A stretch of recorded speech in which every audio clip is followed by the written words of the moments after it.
With so many expert opinions on how to live a healthy lifestyle, one could get confused as to what eating, exercise, and medication patterns work best for them.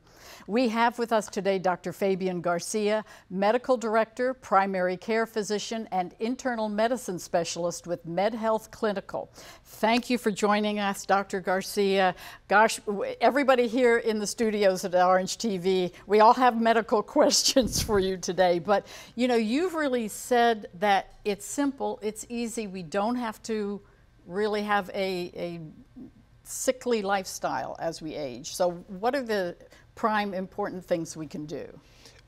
So we have, I want everyone to know that there's you don't have to be living on medications. There's a way back, and as you said, it has something to do with lifestyle, right? So we talk about they're called 5 healthy habits, is what I like to call them. So we're talking about food, we're talking about hormones, we're talking about sleep, we're talking about exercise and vitamins. And I think if I can focus on those things and check off as many boxes of those when I'm dealing with a patient and get them to believe in those things, then probably the better chance that I have of getting them off medications and staying healthy. And that's it. As we age, we do start to think about those things, or we're being reminded about blood pressure or possible diabetes, all of those medical problems that you just think are inevitable as we get older, but that's probably not the case. Right, so what we're trying to do, so the point of those things, the reason why those things matter is because those are risk factors for heart attack and stroke, which is the _1 killer of Americans. So yeah, being intentional on those particular topics and just showing people how you can,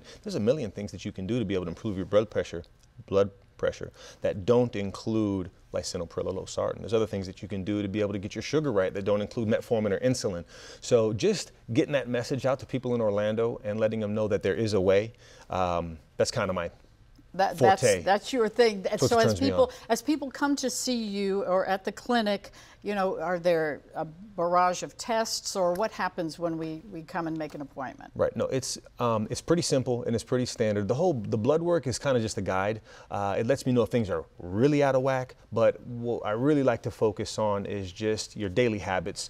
What little changes can you make to be able to get the biggest bang for your buck in terms of lowering your cholesterol or lowering your blood pressure or getting your sugar right, that kind of stuff. And that's why it's so important. Again, here at Active Lifestyles, we really do encourage folks to, see a doctor or, keep up with their health provider.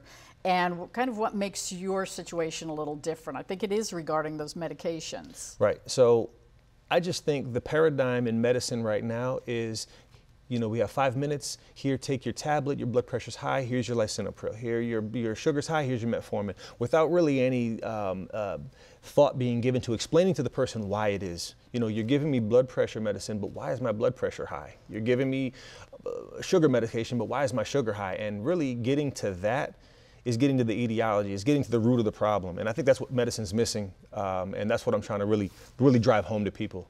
That they don't have to just automatically take another pill and have all those pill bottles lined up on the counter. And every one of those pills, and the doctors never take the time to explain this, they're all associated with little side effects. And then you get to the point where, okay, I'm treating you with gabapentin for a back pain that you have, which could likely be caused by the statin that you're taking. This is daily, this is common. Sure, and so that's why you're really promoting that healthier lifestyle. Let's go back to those 5 habits again. 5 exercise, we know. Let's start. So I just tell people, if you think that you've gotten to where you are with your clinical picture and it's not about your food, you're deluding yourself. It's about the food, right? So there's 2 big points there. Letting patients understand how food affects their insulin. Insulin is what causes obesity, high blood pressure, diabetes, and then letting people know how their food causes chronic inflammation. Chronic inflammation gives you rheumatoid arthritis. It can give you hypothyroidism, all types of problems, right? That's the basics. Then there's sleep. That's something that I think the medical industry is not emphasizing enough. This is not something that we just do a few hours every night. This is like a central part of our human experience, right? So we need to take care of that. We like to talk about hormones, right? I tell my patients, listen, we are bundles of proteins that are under the control of hormones. So when a lady goes through her changes of life and feels crazy, of course she feels crazy. The main parts of her hormonal orchestra are now gone, right? Men who are having erectile dysfunction, can't sleep, anxiety, and they're in their 60s, testosterone levels are low-ish. That's low-hanging fruit. And then quickly, 4 and 5 are? Okay, so 4 is vitamins and 5 is exercise. And so we put that all together for a much healthier, happier lifestyle. That's the plan. Okay, thank you so much for such great information. And we do thank Dr. Garcia for sharing this valuable health and wellness information for our viewers. If you'd like to learn more about Dr. Garcia and his mission, reach out to him at medhealthclinic.com. Thanks again. Yes, ma'am. It's a pleasure.